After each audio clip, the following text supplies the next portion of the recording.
और बड़ी खबर आपको बता रहे हैं, जहां दिल्ली में कांग्रेस को बड़ा झटका लगा है। बता दें कि बीजेपी में शामिल हुए अरविंदर सिंह लवली दिल्ली कांग्रेस अध्यक्ष पद से इस्तीफा दिया था। राजकुमार चौहान भी बीजेपी में शामिल हुए हैं। बता दें कि अमित मलिक भी बीजेपी में शामिल हुए हैं। कांग्रेस के राजकुमार चौहान भी बीजेपी में शामिल हुए। नसीब सिंह और नीरज बसोया भी बीजेपी में शामिल हुए हैं।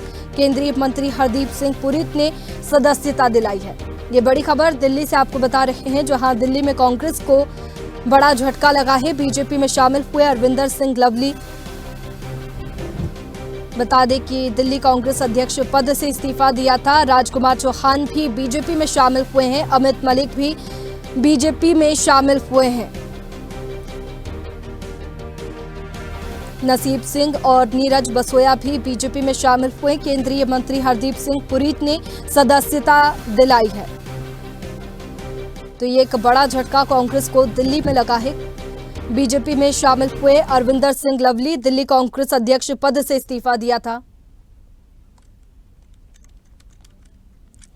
तो ये बड़ी खबर, दिल्ली में कांग्रेस को बड़ा झटका लगा है। बीजेपी में शामिल हुए अरविंदर सिंह लवली दिल्ली कांग्रेस अध्यक्ष पद से इस्तीफा दिया था। इसके साथ ही राजकुमार चौहान भी बीजेपी में शामिल हुए हैं। अमित मलिक भी बीजेपी में शामिल हुए। और इसी पर ज्यादा जानकारी के साथ संवाददाता तनु हमारे साथ में फोन लाइन पर जुड़ गई है। तनु, दिल्ली में कांग्रेस को एक बड़ा झटका लगा है, दिग्गज बीजेपी में शामिल हुए हैं, क्या कुछ जानकारी? जी बिल्कुल वैष्णवी, जिस तरीके से मैं आपको बता दूं कि कांग्रेस के जो तारे हैं वो गर्दिश में नजर आ रहे हैं। लगातार हम देख रहे हैं कि जो कद्दावर नेता है वो पार्टी को छोड़ रहे हैं। वहीं आज इसी कड़ी में अरविंदर सिंह लवली जो है वो बीजेपी दफ्तर पहुंच गए और उन्होंने बीजेपी जो है वो ज्वाइन कर दी। और वहीं अगर बात की जाए तो कुछ दिन पहले ही उन्होंने दिल्ली कांग्रेस अध्यक्ष पद से इस्तीफा भी दे दिया था। तब से ही ये कयास लगाए जा रहे थे कि वो जल्दी ही बीजेपी ज्वाइन करेंगे और आज आखिरकार वही हो गया।